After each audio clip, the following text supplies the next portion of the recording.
Atos dos Apóstolos 4, 23. Essa passagem, enquanto meditei durante a semana, encheu o meu coração, irmãos. E o meu desejo é que encha o seu coração também. Existem aqui verdades e características desta igreja, e quando nós lemos Atos, nós estamos lendo os atos do Espírito Santo no meio da primeira igreja.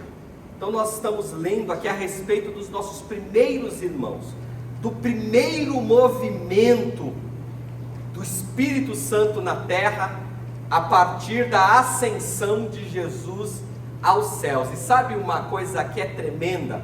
De lá para cá já passaram milênios, quase 2000 anos, e nós ainda estamos aqui experimentando este movimento do Espírito, este movimento do Espírito Santo. Sabe por que você está aqui hoje? Porque o Espírito Santo te conduziu até aqui.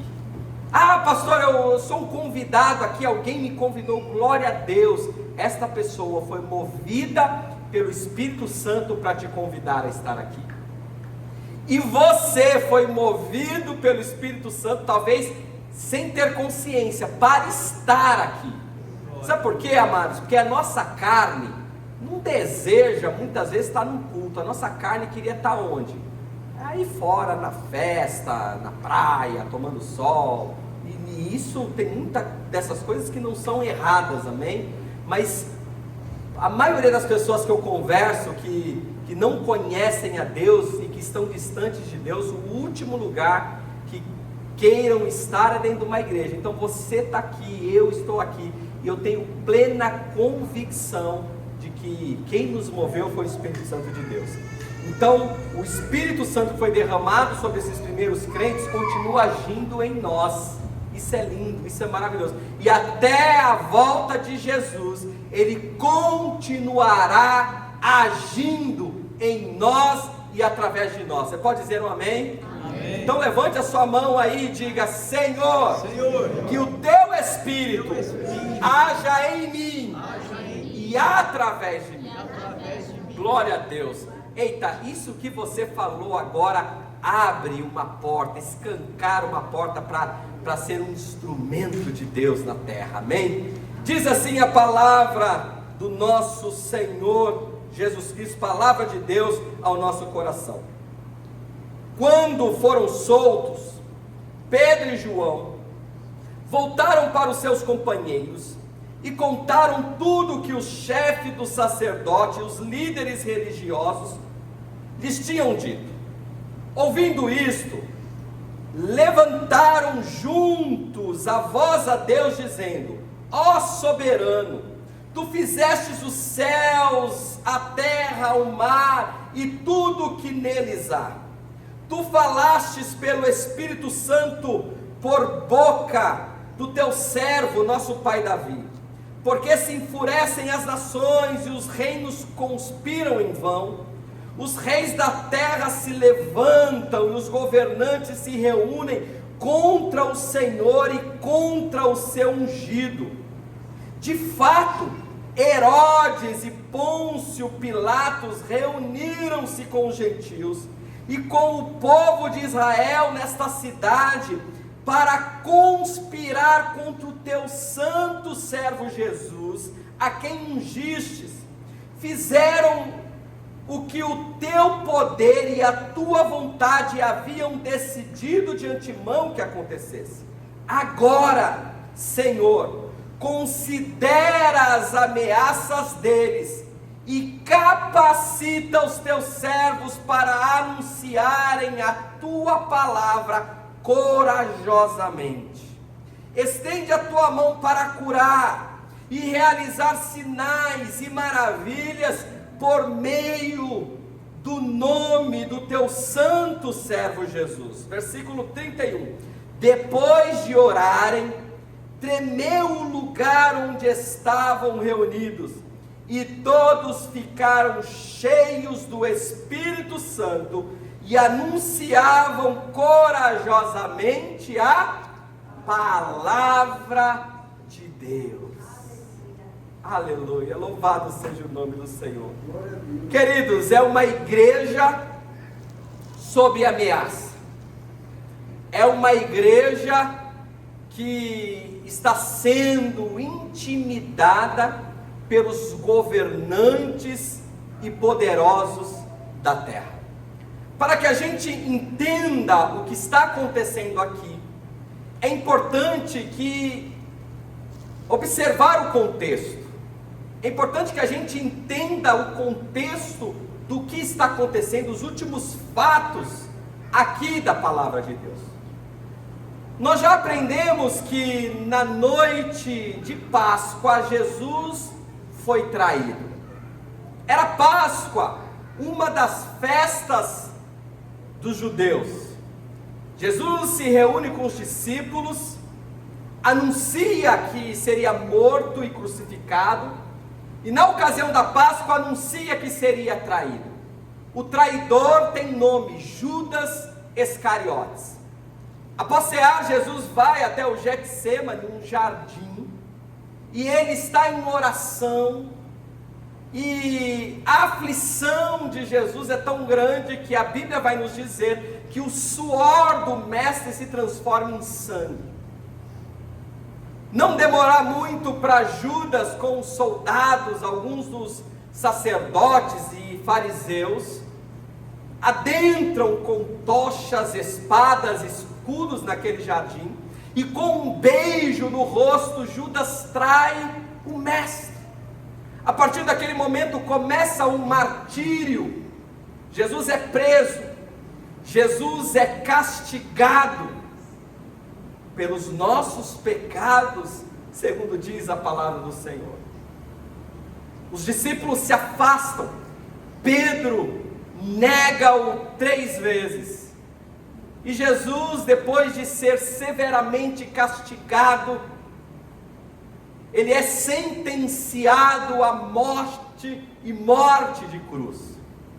Jesus morre como malfeitor, mesmo não tendo nenhum pecado. Como profetizou Isaías, como um cordeiro mudo, foi levado ao matadouro, mas não abriu a sua boca. E hoje nós nos reunimos aqui para cercar a mesa, para partir o pão e beber do cálice, lembrando desse sacrifício que nos trouxe salvação.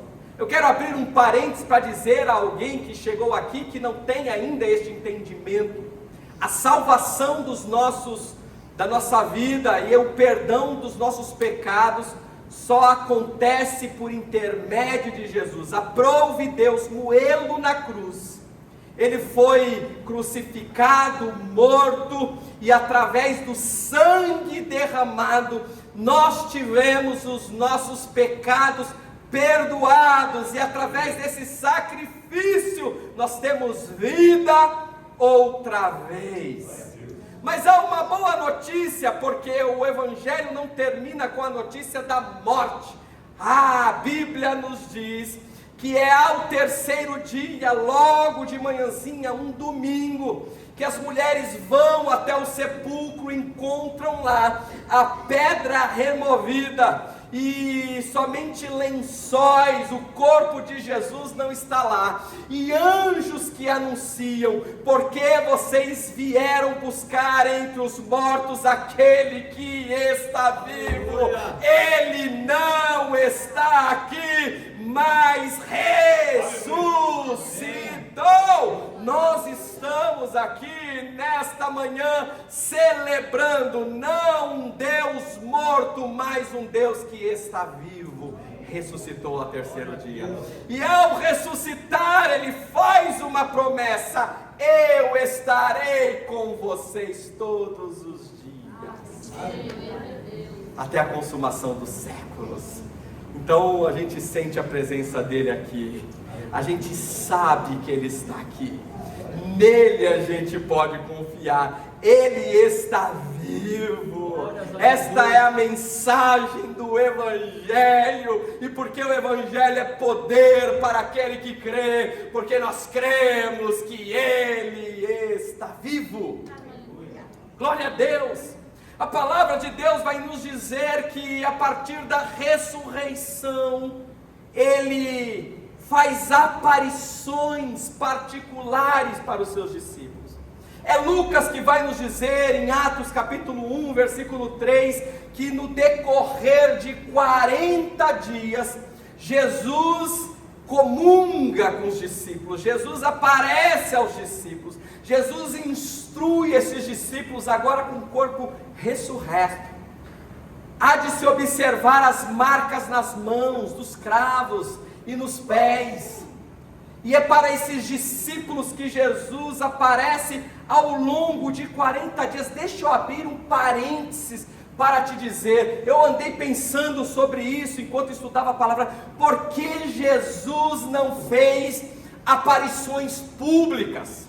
Por que Jesus não decidiu, após ressuscitar, aparecer para César, o imperador romano? Por que Jesus não apareceu para Herodes, para Pôncio Pilatos, para o Sinédrio? Por que Jesus não fez isto? Apareceu para Roma, para os fariseus, os religiosos da época, mas Jesus decide aparecer para os discípulos. Sabe por quê, meus queridos? Porque há segredos que só os pequeninos têm acesso. Aleluia! Aleluia! Jesus decidiu manifestar a sua glória para aqueles que nele criam. Aleluia! Você crê em Jesus Cristo, você foi salvo por Ele. Então deixa eu te dizer uma coisa: o desejo de Deus é que a glória dele seja manifestada para você. Aleluia! Deus não deseja manifestar a sua glória para os grandes e os poderosos deste século, para os grandes impérios, para os grandes governos. Não! Deus não deseja manifestar a sua glória lá em Brasília. Deus deseja manifestar a sua glória aqui na igreja, no meio do seu povo. Aleluia! Esse é o modus operandi de Jesus. Eu manifesto a minha glória para aqueles que são meus. Glórias ao nome de Deus. Essa é uma boa notícia, amados. Aleluia. Não só que Ele ressuscitou, mas Ele deseja manifestar a glória e o poder que Ele tem para você, para mim, para nós que somos pequeninos, insignificantes. Quem é o pastor Ettore na fila do pão deste mundo? Aos olhos humanos não é nada, mas Deus decidiu manifestar a sua glória para mim. E deixa eu te falar, para você não é diferente. Ah, se a igreja, amados, eu prego aqui e eu fico dentro de mim falando: Senhor, fala no coração de cada um de uma maneira sobrenatural, aquilo que eu não consegui colocar em palavras, que eles possam compreender que servem um Deus que deseja esse relacionamento, que deseja manifestar a glória e o poder para cada um no seu particular. Aleluia! Nós precisamos entender isto, porque senão nós podemos nos transformar em meros religiosos. E eu não quero, amados, em hipótese nenhuma, que a Mover em Amor, e quando eu falo a Mover em Amor, não estou falando da instituição e da placa da igreja, estou falando sobre você, eu estou falando sobre nós. O meu desejo não é que nos tornemos religiosos da fé, porque é um perigo se tornar um religioso da fé. Há uma inversão de valores, porque a fé agora é mercado para muita gente aí fora. Vocês têm acompanhado as notícias por aí. A fé é sinônimo de dinheiro, é sinônimo de lucratividade para muita gente aí fora. Por quê? Porque levam a fé de uma forma religiosa. Mas em nome de Jesus, como pastor aqui, para pastorear o seu coração, tomem cuidado com os religiosos da fé que querem te seduzir. Aleluia! O desejo de Deus é relacionamento, é estreitamento relação. Ele quer mostrar a glória que Ele tem para você. Se não fosse assim, Jesus não teria prometido: eu vou, mas enviarei um outro Consolador, um Consolador que tem as mesmas características que a minha, a terceira pessoa da Trindade, um Consolador que o mundo não conhece, mas Ele estará entre vocês e em vocês. E nós precisamos entender que Deus habita em nós, não habita mais em templos de mãos de homens. Salomão construiu um grande templo para adoração ao Senhor, e Deus habitou dentro daquele templo. Esse templo foi destruído, foi construído um segundo templo, com Zorobabel, o governador, e os profetas da época. Deus habitou dentro daquele templo, mas quando veio Jesus, Jesus diz: eu vou derrubar o templo e vou reconstruir em 3 dias. Ele estava dizendo a respeito da sua morte e ressurreição, e quando Ele ressurge, o templo sou eu, o templo é você. Aqui é um galpão, um espaço que nós nos reunimos como igreja, mas você é o templo do Espírito Santo. Amém. Deus deseja habitar dentro de você. Você pode dizer um amém? Você compreende isso? Durante 40 dias Jesus está com esses discípulos. Agora a gente entra em Atos dos Apóstolos, capítulo 1. Capítulo 1, Jesus é assunto ao céu. Mas antes de ascender ao céu, Ele deixa uma ordenança e uma promessa. Ele reúne aqueles discípulos e diz: fiquem em Jerusalém, até que do alto vocês sejam revestidos de poder, para que vocês sejam as minhas testemunhas, tanto na Judéia, Samaria, até os confins da terra. Jesus é assunto aos céus. Aqueles homens, aqueles discípulos, veem Jesus sendo elevado aos céus, e quando as nuvens o cobrem, anjos descem e diz: varões galileus, porque estão olhando para cima, do mesmo modo que vocês viram Jesus subir, Ele vai retornar. O que a igreja faz? Obedece à ordem de Jesus. Eles ficam em Jerusalém e ficam reunidos em oração. E no dia de Pentecostes, o que é Pentecostes? Pentecostes é uma das 3 grandes festas dos judeus. A primeira grande festa é a festa dos tabernáculos. A segunda grande festa, nós já falamos aqui, é a festa por ocasião da Páscoa.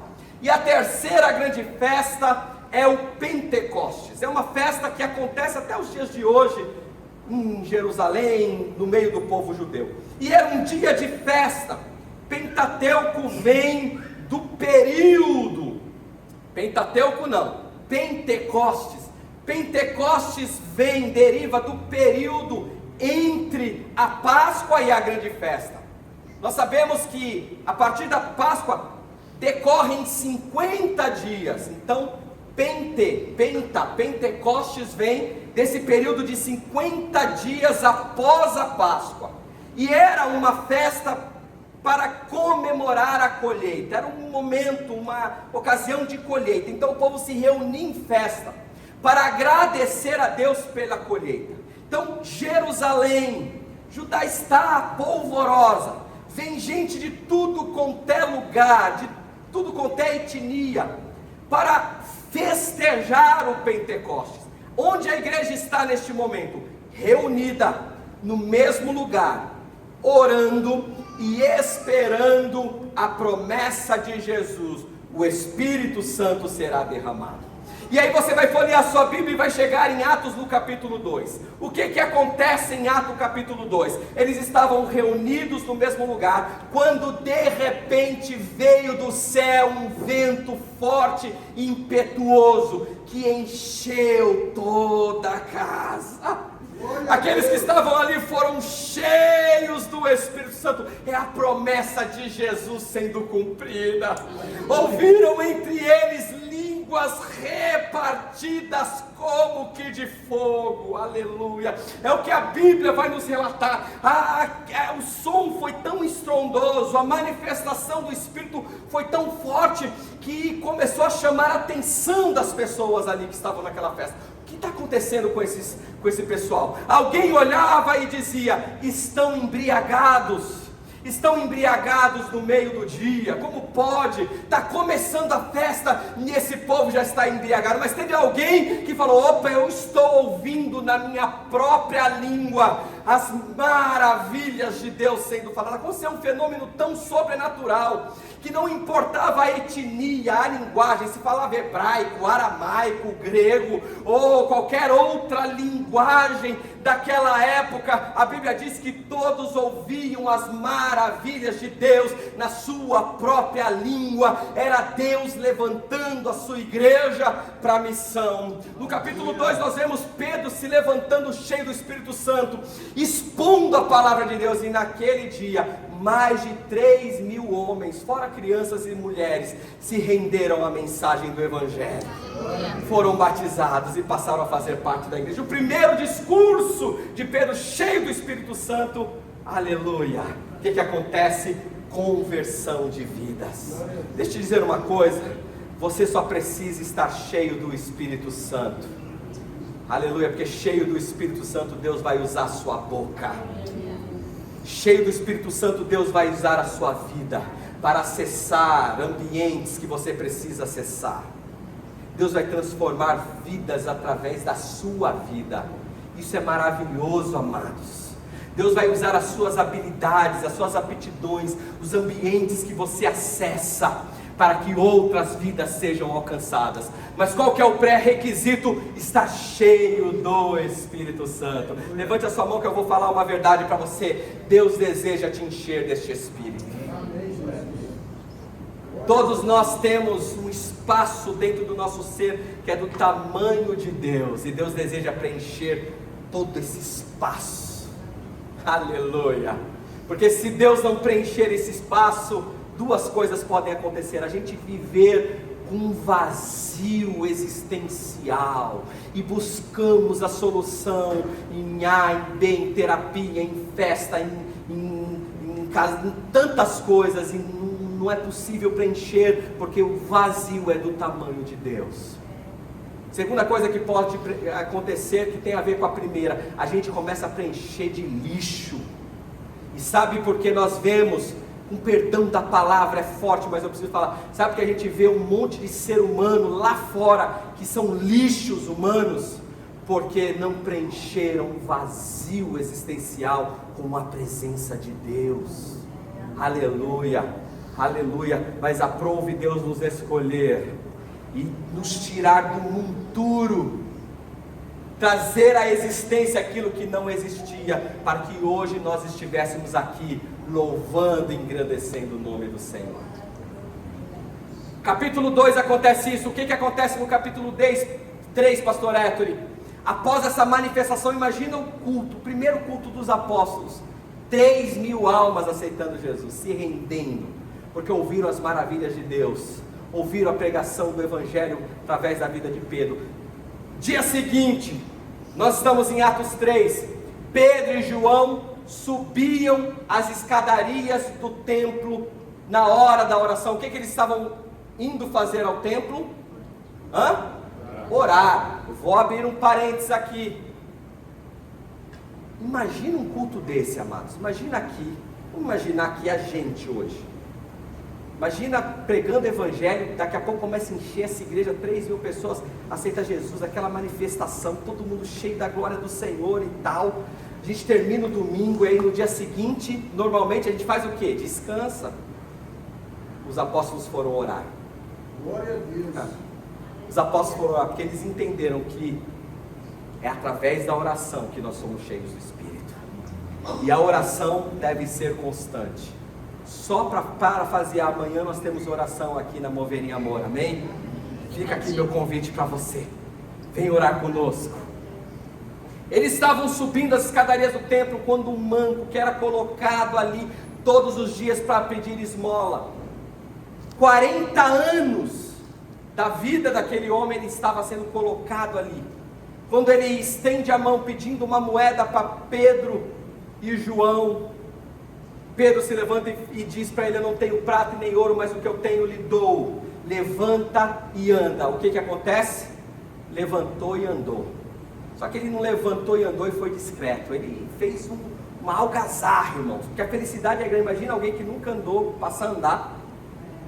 Milagre. Ele entrou no templo. E as pessoas ficaram maravilhadas. O que está acontecendo? Como pode andar aí uma pessoa ativada com o Espírito Santo que faz? Foi Jesus que fez isso. O Jesus que vocês crucificaram, ressuscitou e Ele operou o milagre. E aí o que Pedro faz? Ele prega de novo, irmãos. E quando ele prega pela segunda vez, sabe quantas pessoas recebem Jesus? 5.000 homens, fora crianças e mulheres. Primeira pregação, 3.000, segunda, 5. Aquilo vira um alvoroço. Aí chega ao conhecimento dos líderes religiosos, mas também chega ao conhecimento de Roma. O que está acontecendo? O que eles fizeram? Prenderam João e Pedro. Aí fica uma reflexão para nós. Depois de uma mensagem dessa, a maioria quer receber o quê? Tapinha no ombro, parabéns, como Deus te usou, glória a Deus. O que esses apóstolos receberam? Prisão. Foram presos, interrogados. E aí o que Pedro faz na prisão? Uma coisa é pregar na praça pública, outra coisa é pregar diante da autoridade que quer acabar com a sua vida. Será que Pedro muda o tom do discurso? O que vocês imaginam? Não muda o tom do discurso. É isso mesmo, a gente não pode parar de pregar. Parafraseando o que Pedro vai dizer, a gente não pode parar de pregar. Jesus está vivo. Essa palavra a gente está anunciando aquele que é vivo. A gente está anunciando a verdade que salva, que cura e que liberta. Quem fez isso a esse homem não fomos nós, não. Foi Jesus que fez isso. E aí eles não tiveram o que acusar aqueles homens, a não ser admirar, porque viram que eram homens simples, pescadores, mas falavam com uma autoridade que vem do céu. A gente pensa que o Evangelho é só para culto, letrado, só para gente que estudou. A mensagem do Evangelho é para mim, e é para você que tem mais noção do que eu. A mensagem do Evangelho é para nós, amados. É por isso que a Mover em Amor não faz distinção. Aqui todo mundo é igual, amém? Se você quiser me chamar de pastor, amém. Se quiser me chamar de Héctor, amém. Porque eu não tenho nenhuma diferença. Não tenho nenhuma, eu sou igualzinho a você. A única diferença é que Deus me chamou para estar aqui ministrando, só isso. Mas tem coisas que Deus te chamou para fazer que não me chamou. Todo mundo tem um chamado aqui, você compreende que você tem um chamado? Então está parado por quê? Vamos trabalhar para Jesus. Cheios do Espírito Santo, nós teremos a mesma convicção desses homens. Seja diante do Sinédrio romano, seja na praça pública, seja no trabalho, na faculdade, na escola, seja dentro da nossa casa, Deus nos chamou para anunciar as maravilhas de Deus. Aleluia! Vendo o Sinédrio, os poderosos, que o povo também estava ali no alvoroço, eles soltaram Pedro e João. Só que soltaram sobre ameaça. Vou parafrasear aqui o que eles disseram: se vocês continuarem falando de Jesus, vocês vão morrer. Se vocês continuarem falando de Jesus, é pouco que fizeram com Jesus, que nós vamos fazer com você. Se vocês continuarem pregando, vamos jogar vocês na arena para ser comido pelos leões. Vocês e a sua trupe. Todo mundo que se reúne com vocês. Avisa que vai ficar difícil. Avisa-os que eles serão incendiados vivos e feitos como tochas humanas em cada esquina de Roma. Avise-os que eles serão decapitados. Avise-os que as mulheres ficarão viúvas. Vocês podem até sair, eu não consigo te prender agora, mas continua, experimente. E agora imagina você ouvindo isso do poder de Roma naquela época. Avise o povo. Aí a gente chega na mensagem, amados. Aí eu fico maravilhado com o texto que nós lemos. A palavra de Deus diz que, versículo 23, conforme eu vou falando os versículos, vai soltando para os irmãos acompanharem. Versículo 23, quando foram soltos, Pedro e João voltaram para os seus companheiros, para a igreja, e contaram tudo o que os chefes dos sacerdotes, líderes religiosos lhe tinham dito. Eles contaram, não esconderam nada. Vai acontecer isso, o que é que a gente vai fazer? Ah, amados, olha o versículo 24.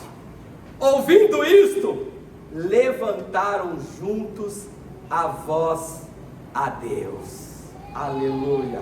Levantaram juntos a voz a Deus. A primeira coisa que eles fazem, amados, é orar. Eu preciso aprender isto, e você precisa aprender isto com os nossos primeiros irmãos. A Bíblia está falando que eles se desesperam. A Bíblia fala que eles recuam. A Bíblia fala que eles desistem. A Bíblia fala que eles oraram. E a primeira disciplina do cristão é a oração. Ao ouvirem isso, levantaram juntos a voz a Deus em oração. Deixa eu falar uma coisa, eram novos convertidos, a igreja estava começando agora, eram novos convertidos, mas já priorizavam a oração. Deixa eu falar uma coisa, a primeira reação da igreja diante das ameaças não deve ser o medo, o desespero, não deve ser a fuga, deve ser a oração. A oração nunca pode ser o nosso último recurso, mas o primeiro. Se tem uma coisa que a gente tem que aprender com essa igreja cheia do Espírito Santo, é que uma vida espiritual saudável começa com a comunhão com Deus. Amém? A gente precisa orar mais. A gente precisa buscar mais a Deus, amados. É muito pouco o tempo que a gente dedica à oração. É muito pequeno esse tempo. E quando tudo vai bem, a gente, e quando tudo vai mal, o que tem acontecido na sua vida? Nós estamos fechando hoje a 6ª semana de jejum, e sabe qual foi o desafio para os irmãos que estão jejuando? Busque não murmurar, não falar palavras negativas, não pensar negativamente, não xingar ninguém, ore mais. Esta é a primeira disciplina. Levante a sua mão e diga assim: primeiro orar. Repita isso: primeiro orar. Amém. Essa é a primeira coisa que nós devemos aprender. Oração. Não negligencie a sua vida de oração. E talvez você ora pouco porque você não criou o hábito da oração, mas crie o hábito da oração. De repente esse pode ser os seus planos para 2026, mas comece hoje. Preciso orar mais, preciso separar um tempo de oração com Deus, nem que seja 10 minutos diariamente. Todos os dias, naquele horário, eu estarei fechando a porta do meu quarto e orando. Amém? Palavra pastoral para o nosso coração hoje. Não deixe de orar. Primeiro orar. Não deve ser o nosso último recurso. A segunda coisa que nós aprendemos é a força da unidade. Porque a palavra de Deus nos diz no versículo 24 que eles levantaram o quê? Juntos a voz a Deus. Isto implica dizer que unidade não é um detalhe, unidade é mandamento, unidade é poder de Deus na vida da igreja. Quando nós oramos juntos, preste atenção nisso, amados. Quando nós oramos juntos, nós estamos fazendo cumprir a oração de Jesus. Você sabia que Jesus orou por você? Quem sabia que Jesus orou por você? Não estou falando, hipoteticamente ele deve ter orado. Jesus orou por você. Se você lê o capítulo 17 do Evangelho de João, você vai ver que Jesus orou especificamente por você. Jesus orou pelo Héctor, Jesus orou pela Jaqueline, Jesus orou pelo Laércio e por todos aqui. É lá no capítulo 17 de João, mas vai estar meu nome lá escrito. Jesus vai dizer assim: eu oro para esses que tu me destes, e oro para aqueles que hão de crer em mim. Você crê em Jesus? Então Jesus orou por você. Eu oro por aqueles que hão de crer em mim. E sabe qual é o teor da oração de Jesus?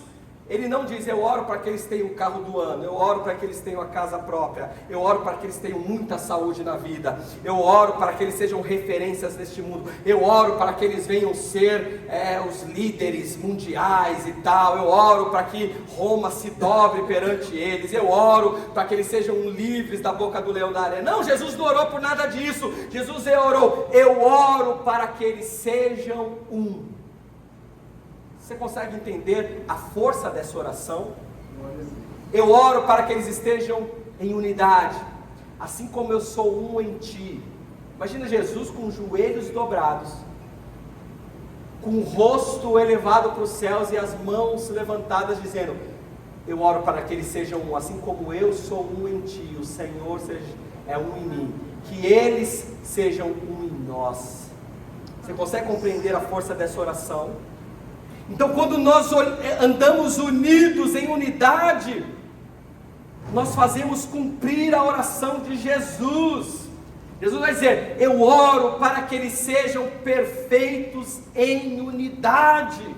A igreja nasceu unida em Atos 2, permaneceu unida aqui em Atos 4, e se você ver Atos 6, você vai observar que o Espírito Santo está operando pela unidade. Efésios 4:3 vai dizer: façam todo o esforço para conservar a unidade do Espírito. Então eu estou ligado a vocês e vocês estão ligados a mim. Vocês estão ligados uns aos outros, porque igreja é isto.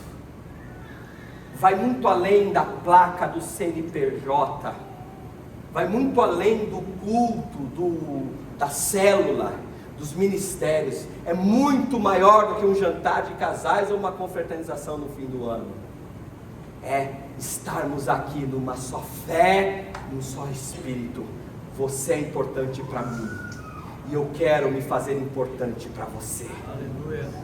O irmão que está ao seu lado aí é importante para você. Ele pode te orar por você, te ajudar a chegar no objetivo de ter intimidade com Deus. Amém, meus queridos? Glória a Deus. Você pode dizer um amém aí? Aleluia. Primeira coisa que nós aprendemos foi o que? O poder da primeira oração. Segundo, unidade. Terceiro, eu quero dar uma pincelada rapidamente na beleza e na profundidade da oração desta igreja. Eles começam dizendo, coloca aí no telão, versículo de número 24: ó soberano Deus, fizestes o céu, a terra, o mar e tudo que nele há. Primeiro eles reconhecem a grandeza de Deus. Em outras palavras, eles estão dizendo: as ameaças são grandes, mas o Senhor é maior do que toda ameaça. O problema que se apresentou agora é grande, mas o Senhor é o soberano. O Senhor é maior do que tudo isto. O Senhor é o Criador de tudo que existe. Aí eles continuam: tu falastes. Aí eles falam a palavra. Um segredo para a oração: comece a falar a palavra de Deus. Ore a palavra. Aqui eles estão orando o Salmo de número 2. Eles vão dizer ali: porque tu falastes através do teu servo, nosso pai Davi. Porque se enfurecem as nações, os povos conspiram em vão, os reis das terras se levantam, os governantes se reúnem contra o Senhor e contra o teu ungido. Então eles liberam, oram a palavra. Aprenda a orar a palavra. É maravilhoso. Ore a palavra. Qualquer dia a gente vai falar sobre isso. Versículo 27. Aí eles colocam um problema.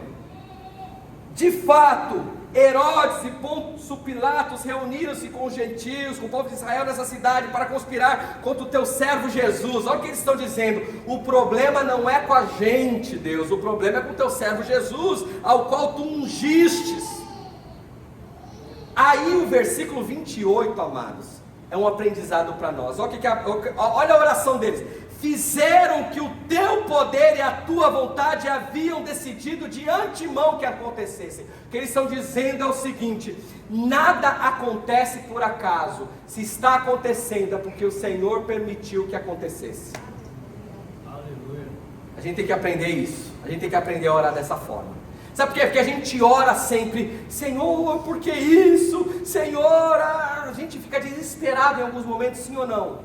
Sim ou não? Sim. Ufa, pensei que era só eu que me desesperava diante de algumas aflições. Ainda bem que você se desespera, eu sou humano também. Glória a Deus, e você também é. Mas o que eles estão dizendo é: tudo que está acontecendo, Deus, já foi de antemão liberado e aprovado pelo Senhor. Isto é, tua é a perfeita e agradável vontade. Não importa se o momento é bom ou é ruim, o Senhor está no controle. Comece a orar entendendo que o Senhor está no controle de toda e qualquer situação na sua vida. Aí o versículo 29 me quebra. Me quebra, irmãos. Tomara que te quebre também. Olha o que eles vão dizendo: agora, Senhor, considera as ameaças dele e capacita os teus servos a anunciarem a tua palavra corajosamente. Me quebra, amados, porque se eu tivesse lá, sabe como que eu ia orar? Senhor, agora considera essas ameaças, quebra eles, Deus. Considera as ameaças, e que Herodes tenha um infarto. O cara está ameaçando me jogar na arena para os leões comerem, amados. Em outras palavras, a gente ora assim: ah, Senhor, dê um livramento. A gente pensa isso. Eu estou aqui conjecturando e brincando com vocês, né? Mas a gente pensa isso, mas o que a gente quer mesmo é o livramento, sim ou não? Me livra, Senhor, tem misericórdia. Ah, Deus, por que isso? Não estou entendendo. A gente está cheio do povo. Olha a obra que a gente está fazendo aqui. As pessoas estão se convertendo, Senhor. A igreja está crescendo, está uma maravilha. Por que isso agora, Deus? Então a gente ora querendo entender o porquê está acontecendo, o que está acontecendo. E a gente ora pedindo livramento a qualquer custo, mesmo que o livramento seja um infarto de Herodes. Mesmo que o livramento seja a cabeça de Pôncio Pilatos cortada. A gente ora pelo livramento. Mas aqui eles não oram pelo livramento, eles oram: capacita os teus servos a anunciarem corajosamente a palavra. Eles não estão preocupados com o externo, eles estão preocupados com o que está dentro deles. O pedido central é coragem para anunciar. E esse é o clímax dessa mensagem, amados. Eles não estão pedindo um livramento, não estão pedindo para que os inimigos morram, para que as ameaças cessem, para que as portas da política se abram para a igreja. Se a gente conseguir um carguinho lá do lado de Herodes, a gente consegue contornar. Deixa eu te falar uma verdade: haverá uma perseguição mundial para a igreja do Senhor. E não tem como escapar, e a gente fica muito preocupado aqui. Precisamos que a igreja esteja no Congresso Nacional, porque senão, meu Deus do céu, eu vou ser proibido de pregar. Vai ter uma perseguição. A gente fica desesperado. E a nossa mensagem lá fora se concentra numa mensagem política. Precisamos de pastores lá no Congresso. Eu não vou entrar muito nisso, amém que tenham pessoas lá, mas não é nisso que eu devo firmar a minha fé e me preocupar. Sabe por quê? Vai acontecer uma perseguição para a igreja. Essa mensagem é pesada, porque a gente está assim, só que na África hoje, cristãos, enquanto nós estamos aqui, centenas de cristãos perderam a sua vida hoje, por causa do Evangelho. Nós somos melhores do que eles? Sim ou não? Não. Agora o que nós precisamos pedir? Coragem, porque quando essa perseguição chegar, eu continuarei anunciando corajosamente o Evangelho. Aleluia. Maior é o que está em mim do que aquele que está no mundo. Capacita-nos para anunciar a tua palavra corajosamente. Sabe por quê? Eles oram assim, porque a mensagem é maior que o mensageiro. É uma feijoada hoje, mas nós precisamos entender que aquilo que carregamos, essa palavra que está aí na sua mão, ou no seu smartphone, é muito maior do que a sua própria vida. Tem um louvor que a gente canta aqui: o meu chamado é maior do que a própria vida. Será que a gente tem coragem, quando vier a perseguição, de continuar levando o Evangelho de Jesus Cristo, amados? Fique de pé em nome de Jesus. Aleluia. Aleluia. Glórias a Deus. Sabe qual é a resposta de Deus para essa igreja? Aleluia. Vamos ler o versículo 31 juntos? Coloca o versículo 31 no talão. Deus responde a oração, sim ou não? Amém. Sim. Deus respondeu a oração desta igreja. Olha o que a palavra vai dizer: depois de orarem, tremeu o lugar em que estavam reunidos, e todos ficaram cheios do Espírito Santo e anunciavam corajosamente a palavra de Deus. Sabe qual é a resposta que você precisa, meu querido e minha querida, hoje? É a plenitude do Espírito Santo na sua vida. Todos foram cheios do Espírito Santo. Aleluia. E anunciavam a palavra de Deus corajosamente. Deixa eu te falar uma verdade: a resposta de Deus para você talvez não seja alívio imediato, mas é capacitação interna. Glória a Deus. E como nós somos capacitados internamente? Quando estamos plenos do Espírito Santo. Sabe por quê? Porque o Espírito Santo tira o medo. O Espírito Santo nos enche de coragem. O Espírito Santo fortalece a missão. O Espírito Santo dá poder para testemunhar. É o Espírito Santo que renova as nossas forças. É o Espírito Santo que alinha a mente com a vontade de Deus. É o Espírito Santo que produz ousadia. E eu quero profetizar sobre esta igreja: cheios do Espírito Santo, nós avançaremos. Aleluia. Cheio do Espírito Santo você vai avançar, meu querido e minha querida. Talvez você tenha entrado aqui cheio de dificuldades, tem questionado a Deus, tem lutado contra a carne e contra o sangue, mas eu te convido agora a fechar os seus olhos e a começar a guerrear espiritualmente, porque algumas guerras na nossa vida são permissões de Deus para nos capacitar através do seu Espírito Santo. Eu vou repetir: algumas guerras que vêm são permissões de Deus para que a gente sinta o desejo de ser cheio do seu Espírito. E a minha oração neste momento para você, para a sua vida é: enche o teu filho do Espírito Santo.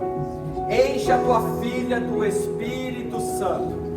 Você não pode sair aqui, meu querido e minha querida, hoje, não pode sair daqui hoje sem experimentar este enchimento.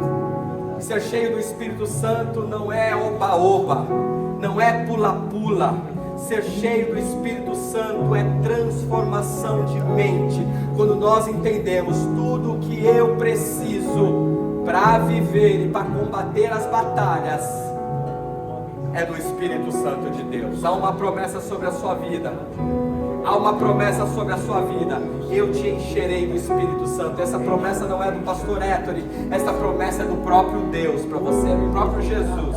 Ele estará com vocês e em vocês. Senhor, capacita a tua igreja nesta manhã.